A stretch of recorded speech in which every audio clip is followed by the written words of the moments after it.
الحمد لله نحمده ونستعينه ونستغفره ونؤمن به ونتوكل عليه ونعوذ بالله من شرور أنفسنا ومن سيئات أعمالنا من يهده الله فلا مضل له ومن يضلله فلا هادي له أشهد أن لا إله إلا الله وحده لا شريك له ونشهد أن سيدنا وحبيبنا ومولانا محمدا عبده ورسوله أرسله بالحق بشيرا ونذيرا وداعيا إلى الله بإذنه وسراجا منيرا فقد قال الله تعالى في كلامه المجيد وفرقانه الحميد أعوذ بالله من الشيطان الرجيم بسم الله الرحمن الرحيم ولا تركنوا إلى الذين ظلموا فتمسكم النار وما لكم من دون الله من أولياء ثم لا تنصرون صدق الله العلي العظيم وصدق رسوله النبي الكريم وعن أبي موسى الأشعري رضي الله تعالى عنه أن النبي صلى الله عليه وسلم قال إنما مثل جليس الصالح وجليس السوء كحامل المسك ونافخ القير فحامل المسك أما أن يحذيك وأما أن تبتاع منه وأما أن تجد منه ريحا طيبة ونافخ الكير أما إحرقا ثيابك وأما أن تجد منه ريحا موطنة رواه البخاري فقال تعالى مخبرا وآمرا بسم الله الرحمن الرحيم إن الله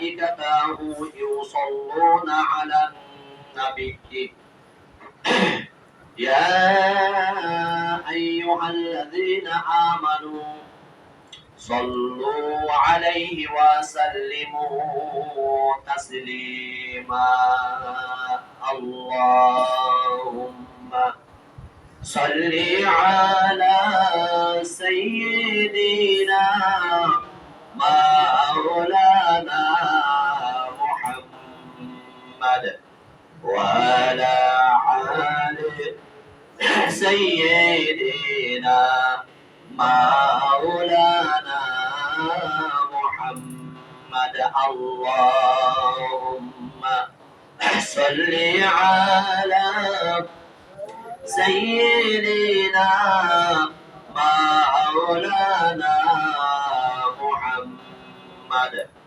وعلى آل سيدنا مولانا محمد তোমার আমল, তোমার ঈমান সঙ্গে যাবে কবরে, জায়গা জমি জমিদারি কেড়ে নিবে উপরে। আল্লাহুম্মা সাল্লি আলা সাইয়্যিদিনা মাওলানা মুহাম্মদ ওয়া আলা আলি সাইয়্যিদিনা মাওলানা মুহাম্মদ বালাগাল উলা বিকামালিহি কাশাফাত দুজা বিজামালিহি হাসনাত জামিউ খিসালিহি সাল্লু আলাইহি ওয়া আলিহি হামদ বিহাদ মার খোদায়ে পাকেরা হামদ বেহদ মার খোদায়ে পাকেরা আকে ইমাদাদে মুশতে খাকেরা বালাগাল উলা বিকামালিহি কাশাফাত দুজা বিজামালিহি হাসনাত জামিউ খিসালিহি সাল্লু আলাইহি ওয়া আলিহি। সকলেই অন্তরস্থল থেকে আল্লাহ সুবহানাহু ওয়া তাআলার প্রশংসা জ্ঞাপন করি। সবাই বলে আলহামদুলিল্লাহ। আল্লাহ তাআলা দয়া করে মায়া করে আজকে পবিত্র জুমার দিনে পবিত্র ঘর মসজিদে এসে আল্লাহর কুদরতি পায়ে সেজদা দেওয়ার আল্লাহ তাআলা তৌফিক দান করেছেন এবং কোরআন এবং হাদিস থেকে কিছু সহিহ কথা শোনার তৌফিক দান করেছেন। শুকরিয়া দান আরেকবার আমরা বলি আল্লাহর প্রশংসা জ্ঞাপন করি, সবাই বলি আলহামদুলিল্লাহ। আল্লাহ তাআলার অগণিত প্রশংসার পর যে মহান রব্বুল আলামিন আজ থেকে ১৫০০ বছর আগে মানবতার মুক্তির দূত, আখিরাতের কান্ডারি, যিনি উম্মতদেরকে হাত ধরে ধরে বেছে বেছে জান্নাতে ঢুকিয়ে দিবেন, যেই নবী জন্মের পর থেকে ৬৩ বছর শুধু ইয়া রাব্বি হাবলি উম্মতি বলে কেঁদেছেন, এখনো তিনি মদিনা আধারে শুয়ে শুয়ে উম্মতি মুহাম্মাদের জন্য চোখের পানি ফেলে ফেলে কাঁদতেছেন। হাসরের দিন আল্লাহর আরশের সামনে উম্মতি মুহাম্মাদের জন্য পাগল পারা হয়ে কান্নায় থাকবেন। সেই নবীর প্রতি আমরা দরুদ পড়ি, সবাই বলি সাল্লাল্লাহু আলাইহি ওয়াসাল্লাম। আজকে পবিত্র জুমার দিনে আমি আপনাদের সামনে সূরাতুল হুদ আয়াত নাম্বার ১১৩ আপনাদের সামনে পেশ করেছি। আর আমার নবী, আপনার নবী মুহাম্মদুর রাসূলুল্লাহ সাল্লাল্লাহু আলাইহি সাল্লামের পবিত্র মুখ নিঃসৃত পবিত্র বাণী, যা বুখারী শরীফে সাহেবে বুখারী উনি নোট করেছেন ২০০১ নম্বর হাদিস আপনাদের সামনে পেশ করেছি। তা আল্লাহ তাআলা যতটুকু তৌফিক দান করেন আমি আপনাদের বোঝানোর চেষ্টা করব ইনশাআল্লাহ, আমার যতটুকু ইলম আছে। বিশেষ করে আমরা দুনিয়াতে অনেক বন্ধু গ্রহণ করি, যখন বড় হই তখন আমাদের বন্ধু প্রয়োজন, বন্ধু গ্রহণ করি। কেমন বন্ধুর সাথে চললে দুনিয়া এবং আখিরাতের কল্যাণ হবে, সেই বন্ধু আমরা অনেকে কম গ্রহণ করি। দুনিয়াতে যেসব বন্ধুর দাপট আছে, শক্তি আছে, তারপরে জনবল আছে, এই ধরনের বন্ধুর সাথে আমরা পাঁচ বিচার না করে আমরা বন্ধু গ্রহণ করার চেষ্টা করি। তা আল্লাহর হাবিব সাল্লাল্লাহু আলাইহি ওয়াসাল্লাম বলেছেন যে আমার উম্মতের শেষ জামানায় মানুষ মানুষদেরকে সম্মান করবে ভয়ে, তার যেন আমার ক্ষতি না হয়, ক্ষতি যেন না হয়। এই জন্যে দেখবেন যে এলাকার পাতি মাস্তান যারা আছে একটু দাপটের সাথে চলে, বুকের কলার ছেড়ে চলে, বিড়ি সিগারেট খায়, বিভিন্ন বন্ধু বান্ধবের সাথে আড্ডা মারে, তাদেরকে দেখলে ভয় পায়। আসসালামু আলাইকুম ভাই, চা খান, কিছু ভাই কিছু খান, মানে ভয়ে, যাতে আমার দিকে যেন একটু সুদৃষ্টি থাকে, এই ভয়ে তাকে সম্মান করে, সামনে বসেন। তো বিশেষ করে যে আয়াতটা আমি আপনাদের সামনে পেশ করেছি, ওয়ালা তারকানু ইলাল্লাযীনা যালামু ফাতামাসসাকুমুন নার ওয়া মা লাকুম মিন দুনিল্লাহি মিন আউলিয়া সুম্মা লা তুনসারুন। আল্লাহ সুবহানাহু ওয়া তাআলা এই আয়াতে বলেছেন, আর তোমরা জালিমদের প্রতি ঝুঁকে পড়ো না। যারা জালিম তাদের প্রতি অনেকে ঝুঁকে পড়ে, সমর্থক হয় যে আমি অমুকের সমর্থক, দেখা যায় অন্যথায় তোমাদের দোজকে আগুন স্পর্শ করবে। যার সমর্থন করছেন সেও দোজকে যাবে, এবং আপনি নিজে সমর্থন করার কারণেও আপনি দোজকে যাবেন, আগুন স্পর্শ করবে। আল্লাহ ব্যতীত তোমাদের কোনো বন্ধু নাই, আল্লাহ ব্যতীত আমাদের কোনো অভিভাবক আছে? আল্লাহ ব্যতীত আমাদের কোনো অভিভাবক নাই, অতঃপর তোমাদের কোনো সাহায্য করা হবে না। ওই দিন আমাদেরকে ওই আল্লাহর পক্ষ ছাড়া অন্য কোনো সাহায্য করা হবে না। হাসরের দিনের কথা আল্লাহ তাআলা এখানে ইঙ্গিত দিয়েছেন। একটু হিসাব করে, একটু চিন্তা করেন, আমরা যখন দুনিয়াতে বিপদে পড়ি, আগে সবার আগে আমার নেতাকে তার কাছে যাই। সে ঘুমে থেকে উঠতেছেই না, কখন উঠবে, মনের কথা বলবো, সময় নাই, শত শত লোক অপেক্ষা করতেছে। আল্লাহ তাআলা বলেন আমি তার প্রতি রাগান্বিত হই, আমি তার প্রতি রাগান্বিত হই। বিপদ দেওয়ার মালিক কে? বিপদ দেওয়ার মালিক আল্লাহ তাআলা, বিপদ উদ্ধার করার মালিকও আল্লাহ তাআলা। দেখেন বিগত কত মন্ত্রী মিনিস্টার তারা বিপদে আছেন, এখন তাদেরকে কে সাহায্য করবে? এখন তারাই তাদের জীবনে ইয়া নাফসি করতেছে, ঠিক না? তারা তাদের জীবন এখন ইয়া নাফসি করতেছে।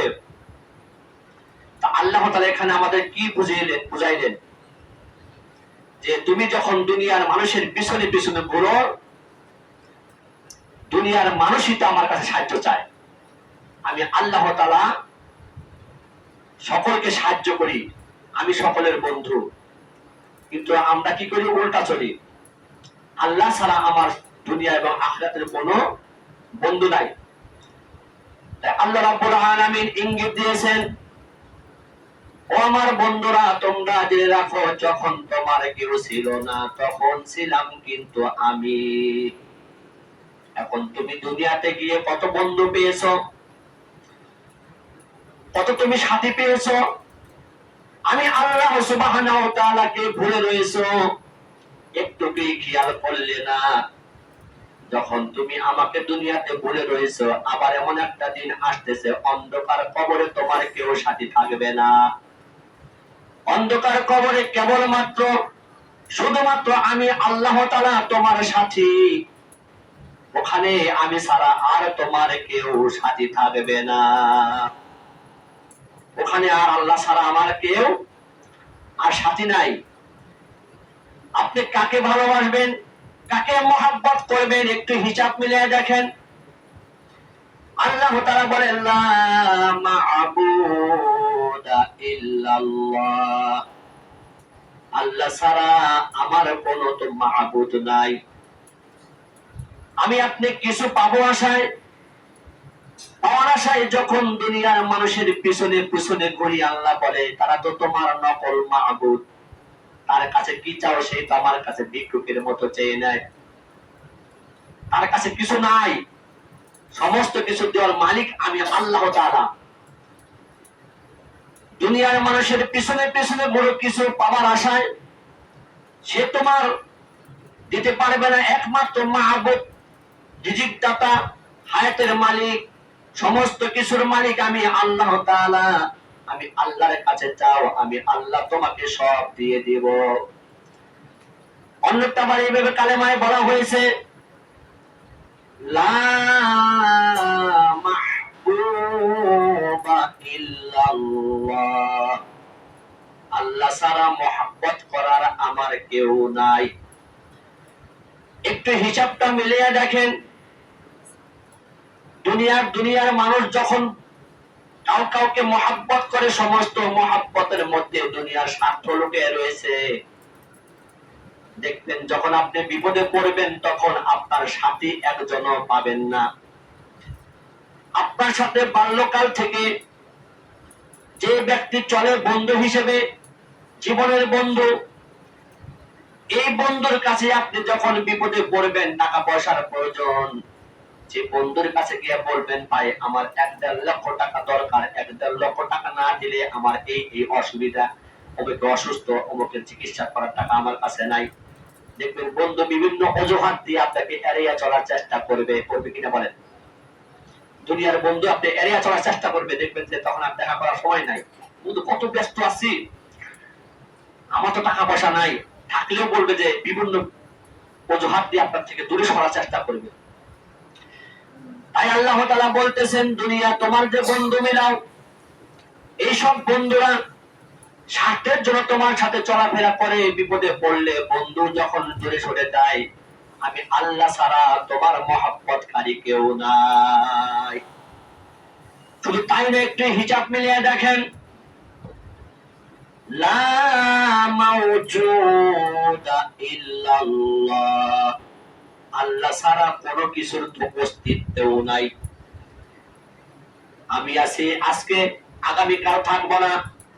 এই জমিনের মধ্যে আমার বাপ দাদা মাতাব্বরি করেছে, চলাফেরা করেছে, আজকে তারা নাই, তাদের কবরের মধ্যে ঘাস হয়ে গেছে, তাদের কোনো অস্তিত্ব নাই। তাই আল্লাহ তাআলা বলতেছেন, কুল্লু মান আলাইহা ফানি ওয়া ইয়াবকা ওয়াজহু রাব্বিকা যুল জালালি ওয়াল ইকরাম। কুল মাখলুকাতে যা কিছু আছে সবাই ধ্বংস হয়ে যাবে, ফানা হয়ে যাবে, কেবলমাত্র তোমার প্রতাপশালী পরওয়ারদিগারের জাত মহান রব্বুল আলামিন অবশিষ্ট থাকবে, আর কেউ অবশিষ্ট থাকবে না। তারপরে একটু খেয়াল করেন, সুখেতে তোমার বিছানার সাথে স্ত্রী, এই স্ত্রীও কবরে আমার সাথী হবে না, ছেলেরাও সাথী হবে না, কেউ সাথী হবে না। একমাত্র সাথী হলো দুনিয়ার সাথী, কবরের সাথী, হাসরের সাথী, মিজানের সাথী, বেহেশতের সাথী হলো আমার আল্লাহ। আল্লাহ ছাড়া আমার কেউ কিন্তু সাথী থাকবে না, শুধু আল্লাহ আমার সাথী। একটু হিসাব মিলিয়ে দেখেন, আল্লাহর হাবিব সাল্লাল্লাহু আলাইহি ওয়াসাল্লাম একটি হাদিসের মধ্যে বলেছিলেন, মান তাশাব্বাহ বিকওমিন ফাহুয়া মিনহুম। আমি মাঝে মধ্যে কিন্তু বলি, দুনিয়াতে যার সাথে যার সাদৃশ্য, মিল, কালচার থাকবে, বন্ধুত্ব থাকবে, হাসর হবে তার সাথে, হাসর হবে তার সাথে। যদি সেই বন্ধু জান্নাতি হয়, তার সাথে একত্রে জান্নাতে থাকবেন। আর সেই বন্ধু জাহান্নামী যদি থাকে, সেই বন্ধুর সাথে আপনি জাহান্নামে থাকবেন। তো কথায় কথা মনে হচ্ছে যে এখন বর্তমানে যে সময়টা চলতেছে, 2026 সালে বিশ্বকাপ ফুটবল খেলা চলতেছে, এই বাংলাদেশের মুসলমানরা সাপোর্ট নিতেছে বিভিন্ন, আমি ফুটবল খেলার বিরোধী হিসেবে বলতেছি না, সাপোর্ট নিতেছে। কেউ হয়তো ব্রাজিলের সাপোর্ট নিতেছে, কেউ হয়তো আর্জেন্টিনার সাপোর্ট নিতেছে, তুরস্কের সাপোর্ট নিতেছে, কেউ বা সৌদি আরবের সাপোর্ট নিতেছে। মানে বিভিন্ন দলের যার যে মন অনুযায়ী, পছন্দ অনুযায়ী সে সাপোর্ট নিতেছে। এখন যে বিষয়টা আমি খেলায় বলতে আমি দেখি নাই, পছন্দ করি না, তো বিশেষ করে কিছুদিন আগে ফেসবুকে একটা ভিডিও বার্তা প্রকাশ হয়েছে। একটা যুবক, তার 9 থেকে 8 মাসের একটা মেয়েও আছে, কোলের মেয়ে। সে ব্রাজিলের সাপোর্টার, ব্রাজিল হারছে। হারার কারণে সে দুঃখে সে সুসাইড করছে। সে সুসাইড করছে মানে প্রাণটা দিয়ে দিচ্ছে যে ব্রাজিল যখন হারছে তাহলে আমার জীবন দেখা লাভ নাই। সে আত্মহত্যা করেছে। তো তার পরিবার, শোকাহত পরিবার তো কান্নাকাটিতে ব্যস্ত। এই শিশু সন্তানের ভবিষ্যৎটা কি? গরিব মানুষ, এই শিশু সন্তান বুদ্ধি হওয়ার আগে তার বাবাকে বাবা বলে ডাকতে পারবে না। কিন্তু যে সুসাইড করে চলে গেল সে জান্নাতি না জাহান্নামী বলেন? সে নিঃসন্দেহে কিন্তু জাহান্নামী। সাপোর্টটা নিছে কার? সেই খ্রিস্টান রাষ্ট্রের সাপোর্ট নিছে। এবং কি বিভিন্ন জন বিভিন্ন ভাবে ভালোবাসা কারণে জার্সি উপরে দেখি রাস্তাতে এখন দেখা যায়, কিংবা নারী অথবা পুরুষ তারা জার্সি করতেছে, অদ্ভুত ভাবে চলাফেরা করতেছে, রাস্তা দিয়ে চলাফেরা করতেছে, কোন পর্যাপ্ত বলাই নাই। নাচানাচির মধ্যেও সে ব্যস্ত আছে। আবার কিছু কিছু পুরুষ আছে, দেখেছি যুবক আছে, সেলুনে গিয়ে বলতেছে আমাকে চাকনি দিয়ে দাও। চাকনির নাম হলো নেইমার চাকনি। আছে কিনা বলেন বাবাজিরা? চাকনিটা নেইমার, অদ্ভুত চাকনি। এই যে নেইমার চাকনি দিয়ে সে চলাফেরা করতেছে। এখন আল্লাহর বান্দাগণ মন দিয়ে শোনেন, মান তাশাব্বাহ বিকওমিন ফাহুয়া মিনহুম। আল্লাহ হাবিব বলেছেন যার সাথে সাদৃশ্য কালচারে মিল থাকবে ওই ব্যক্তির সাথে হাসর নাসর হবে। একটু বুকে হাত দিয়া মুসলমানরা চিন্তা করেন, ওই নেইমার কি আল্লাহ রাসূলের আদর্শে আদর্শবান কিনা বলেন? ওই নেইমার জান্নাতি না জাহান্নামী? আপনারাই বলেন। নিঃসন্দেহে ওই নেইমার জাহান্নামীর অন্তর্ভুক্ত হয়ে রয়েছে। আর এই নেইমারে চাকরি দেওয়ার কারণে আপনার সাথে কালচারে যখন মিল হবে, হাসরের দিন কঠিন সময় যখন আপনি একটি সওয়াবের জন্য করবেন, একটি সওয়াবের জন্য করবেন, আপনার স্ত্রী, আপনার সন্তান আপনার কোনো কাজে আসবে না। এবং কি আপনার ইমাম, আপনার পীর, আপনার এইরকম করে কেউ আপনার কাজে আসবে না। আপনি চিন্তা করবেন, আমি বিদেশে থেকে লক্ষ লক্ষ টাকা জমাইছি, স্ত্রীর কাছে টাকা দিয়েছি, গয়না দিয়েছি, কসমেটিক দিয়েছি, একটি সওয়াব কি আমাকে দিবে না? আল্লাহ বলবে যাও, তুমি যদি একটি সওয়াব নিয়ে আসতে পারো তাহলে আমি তোমাকে বেহেশতে দিয়ে দেব একটি একটি সওয়াবের কারণে। তখন সে যাবে, স্ত্রীর কাছে গিয়ে বলবে, প্রাণের স্ত্রী তুমি আমাকে একটা সওয়াব দিতে পারবা? একটি সওয়াব হলে আমি বেহেশতে যাইতে পারি। তখন স্ত্রী বলবে হু আর ইউ? আপনি কে? আপনাকে তো আমি চিনি না। ইতিহাসের হাদিসের মধ্যে আছে, বলবে যে আমার বিবাহ হয় নাই, আমার জীবনে বিবাহ হয় না, আমার স্বামী বলতে কিছু নাই, সন্তান বলতে কিছু নাই। ওই স্বামী আফসোস করবে, হে প্রাণের স্ত্রী, আমি তোমার জন্য কত দামি দামি কসমেটিক পাঠিয়ে দিয়েছি, টাকা পাঠাইছি, গয়না পাঠাইছি বিদেশ থেকে, হালাল হারাম বুঝি নাই, আমি অন্যায় করে করে পাঠাইছি।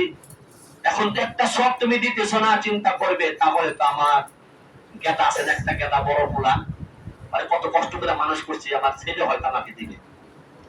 রক্তের পাথর, পরিজার টুকরা ছেলে আব্দুর রহমান যাবে, বাবা একটা সওয়াব দে, একটা সওয়াব হলে আমি বেঁচে যাইতে পারি। সন্তানও বলবো যে আমার পিতাই নাই, কে আমার পিতা? আমি আমার জীবন নিয়ে আমি ব্যস্ত, আমি আমার পিতা চিনি না, মা চিনি না, আমার কেউ নাই দুনিয়াতে, আমি আমার হিসাব নিয়ে আমি ব্যস্ত। তাহলে আল্লাহর বান্দাগণ হিসাব করেন, দুনিয়াতে আল্লাহ এবং আল্লাহ রাসূলকে যদি আপনি বন্ধু বানিয়ে না নেন তাহলে কেমন করে আপনি হাসরের দিন পার পাবেন? কথা তো অনেক ছিল, কথা অন্যদিকে চলে গেছে। যে হাদিসটা বুখারী শরীফে পড়েছি, শুধু বাংলা তরজমাটা আপনাদের শোনাই। হযরত আবু মুসা আশআরী রাদিয়াল্লাহু তাআলা আনহু থেকে বর্ণিত, রাসূল সাল্লাল্লাহু আলাইহি সাল্লাম বলেছেন, সৎসঙ্গী ও অসৎসঙ্গীর উদাহরণ হলো এরকম, আমি হয়তো একদিন বলেছিলাম, এই হলো কস্তুরী বহনকারী আতরওয়ালা ও হাপুড়ে ফুৎকারকারী কামারের ন্যায় যে আতর বিক্রি করে, কুস্তুরি বিক্রি করে, তার সাথে যদি আপনি বন্ধুত্ব রাখেন, হয় আপনাকে সে খুশবু দিবে অথবা তার কাছে আপনি ভালো করে কিছু খরিদ করতে পারবেন। এবং কি আপনি তার সাথে চলাফেরা করলে দেখবেন আপনার শরীরের মধ্যে আপনি আতর মাখান নাই, আতর দোকানে বসে রয়েছেন, বিভিন্ন সময় বেচাকিনি করেছে, আর গ্রাম দেখবেন আপনার শরীরের মধ্যে এমনি আসবে। যখন আপনি বের হবেন অনেকে বলবে কি শরীরে আতর আপনার এরকম গ্রাম নিয়েছো কিনা, বলবেন আতর নেই, তাই তো একটু কিছুক্ষণ দোকানে বসেছিলাম। তার ভিতর থেকে তাই বের হয়। আর হাপুড়ে ফুৎকারকারী কামার, আপনি কামারের সাথে বন্ধুত্ব করার উদাহরণ দিয়েছে, তার সাথে যদি তুমি বন্ধুত্ব স্থাপন করো, হয় সে তোমার জামা পরে দিবে, আর যদি জামাও না পরে তাহলে ওই যে কামারে যে কাজ করেছে, যে ফুৎকার দিয়ে যে সে আগুন ধরাইছে, সে ছাই সেই ময়লা আপনার মাথা এবং আপনার জামার মধ্যে পড়বেই, যাবেই, ঠিক না? তো আল্লাহ রাসূল সাল্লাল্লাহু আলাইহি ওয়াসাল্লাম বলেছেন যে তাহলে বন্ধু নির্বাচন করতে দুনিয়াতে আপনি নিজেই চিন্তা করবেন তার সাথে কেমন বন্ধুত্ব স্থাপন করবেন। আল্লাহ তাআলা রব্বুল আলামিন সূরা তাওবার 119 নম্বর আয়াতে কি বলছে একটু শুনে নিন। ইয়া আইয়ুহাল্লাযীনা আমানু আমানুত্তাকুল্লাহ ওয়া কুনু মা'আস সাদিকিন। আল্লাহ তাআলা বলেছেন, হে ঈমানদার বান্দাগণ, তোমরা আল্লাহকে ভয় করো এবং সত্যবাদীদের সাথে থাকো, সত্যবাদীর সাথে তুমি বন্ধুত্ব স্থাপন করো। যারা সিদ্দিক হয়, যারা সত্যবাদী হয়, তাদের সাথে তুমি চলাফেরা করো। আল্লাহ তাআলা এই আয়াতে কারিমায় বলেছেন। আবার সূরাতুল মায়েদার 51 নম্বর আয়াত আল্লাহ কি বলেছেন শুনেন। ইয়া আইয়ুহাল্লাযীনা আমানু লা তাত্তাখিযুল ইয়াহুদা ওয়ান নাসারা أولياء بعضهم أولياء بعض ومن يتولهم منكم فإنه منهم إن الله لا يهدي القوم الظالمين। আল্লাহ সুবহানাহু ওয়া তাআলা বলেছেন, হে ঈমানদার বান্দাগণ, তোমরা ইহুদি ও নাসারা খ্রিস্টানদেরকে বন্ধু হিসেবে গ্রহণ করো না। তারা একে অপরের বন্ধু। তোমাদের মধ্যে যে তাদের সাথে বন্ধুত্ব করবে সে তাদের অন্তর্ভুক্ত হবে। আর আল্লাহ জালিমদেরকে পথ প্রদর্শন করেন না। ইহুদি খ্রিস্টান নাসারা হিন্দুদের সাথে আল্লাহ তাআলা বন্ধুত্ব স্থাপন করতে নিষেধ করেছেন, কিন্তু আমরা তাদের সাথে বন্ধুত্ব স্থাপন করি, তাদের সাথে আমরা উঠা বসার চেষ্টা করি। যে তাদের সাথে তুমি বন্ধুত্ব স্থাপন করো, আল্লাহ বলেছেন সে তাদেরই অন্তর্ভুক্ত। এই ইহুদি খ্রিস্টান নাসারারা সকলে মিলে ইসলাম মুসলমানদের শত্রু, আর আমরা মুসলমানরা এক কোরআনের মানি, এক আল্লাহকে মানি, এক দিন মানি, এক নবী মানার পরও আমরা বিভিন্ন দলে বিভক্ত হচ্ছি। প্রায় 72 দলে বিভক্ত হয়ে আমরা ঈমান হারিয়ে জাহান্নামের পথে চলতেছি। তো আপনাদের কাছে আমার উদ্যত আহ্বান, আপনারা যেহেতু এক আল্লাহকে আমরা মানি, এক কোরআন মানি, এক দিন মানি, এক ইসলাম মানি, তাহলে আমরা কেন এত ভেদাভেদ? আল্লাহ তাআলা দ্বন্দ্ব হারাম করে দিয়েছেন আর একত্রতাকে করার জন্য নির্দেশ দিয়েছেন। ওয়াতাসিমু বিহাবলিল্লাহি জামিআন ওয়া লা তাফাররাকু। আল্লাহ বলেছেন তোমরা একে অপরে পরস্পর বিচ্ছিন্ন হয়ো না, আমার রশিকে শক্ত করে ধরো, কোরআনকে শক্ত করে ধরো, দ্বীনকে শক্ত করে ধরো, তাহলে তোমরা কোনোদিন পথভ্রষ্ট হবে না। যাই হোক, সংক্ষিপ্ত সময় আমি আপনাদের সামনে কথা বলেছি। তা আপনাদের কাছে যে মেসেজটা দিয়েছি, দুনিয়াতে বন্ধু গ্রহণ করতে গেলে আপনি বন্ধু গ্রহণ করবেন যে বন্ধু দুনিয়া এবং আখিরাতে আমার কাজে আসবে, দুনিয়া আখিরাতে আমার কল্যাণ হবে, এইসব বন্ধু যেন আমরা গ্রহণ করি। কারণ হলো আল্লাহ তাআলা দুনিয়াতে যে বন্ধু আপনি গ্রহণ করবেন, এই বন্ধু হাসরের দিন যখন একে অপরে একত্রিত হবে, কোরআনে কারিমের মধ্যে আছেন যে একে অপরের ওই দিন আমরা শত্রুতে পরিণত হব, শুধু মুত্তাকি পরহেজগার ছাড়া। সূরা যুখরুফের ৬৭ নম্বর আয়াতে আল্লাহ তাআলা বলেছেন যে একে অপরের যে বন্ধু হাসরের দিন যখন জাহান্নামের উপযুক্ত হয়ে যাবে, তখন একে অপরের উপর চড়া হবে, তোর জন্য আমি আজকে জাহান্নামে যাচ্ছি, কারণ তুই আমাকে এই নির্দেশ দিয়েছিলি, ওই নির্দেশ দিয়েছিলি, আমি না বুঝে কাজটা করে ফেলেছি, অথবা নেশা করেছি, অথবা অন্যায় করেছি। তো এইভাবে একে অপরের উপর চড়া হবে, কিন্তু কাজে আসবে কারা? যারা মুত্তাকি পরহেজগার বন্ধু। দেখবেন যে বন্ধু যখন বিপদে পড়ছে, ওই বন্ধুকে সাহায্য করার জন্য আল্লাহর কাছে সুপারিশ করবে, আল্লাহ আমার এই বন্ধু দুনিয়াতে একত্রে চলাফেরা করেছে, আল্লাহ আপনি তাকে মাফ করে দেন। আল্লাহ ওয়াসিলা খুঁজবে, আবতাগু ইলাইহিল ওয়াসিলা, এই ওয়াসিলায় বলবে যেহেতু তুমি তার সাথে চলাফেরা করেছো, তাহলে আমি তোমাকে যাও এর উসিলা মাফ করে দিলাম। এবার মাফ করে দিত। যাই হোক, কথা অনেক বলার ছিল, তা আমার এর মূলতায় নিয়ে আপনাদেরকে বোঝানোর চেষ্টা করেছি। আপনাদের কাছে আমার উদ্যোগ আহ্বান, বাংলাদেশের মুসলমান, আমরা এই আর্জেন্টিনা, ব্রাজিল, তুরস্ক, এটা তো খেলোয়াড় এই দেশে আছে, এগুলা সাপোর্ট বাদ দিয়ে আল্লাহ রাসূল সাল্লাল্লাহু আলাইহি সাল্লামের সাপোর্ট নেই, আল্লাহ তাআলা রাসূল সাল্লাল্লাহু আলাইহি সাল্লামকে বন্ধু হিসেবে গ্রহণ করে নেই, দেখবেন দুনিয়া আখিরাত আমরা কামিয়াবি হবে ইনশাআল্লাহ। আর তা না হলে তাদের সাথে আমাদের হাসর নাসর হবে। এই বলে আমার কথা শেষ করছি। আসসালামু আলাইকুম ওয়া রাহমাতুল্লাহ। তাহলে আপনারা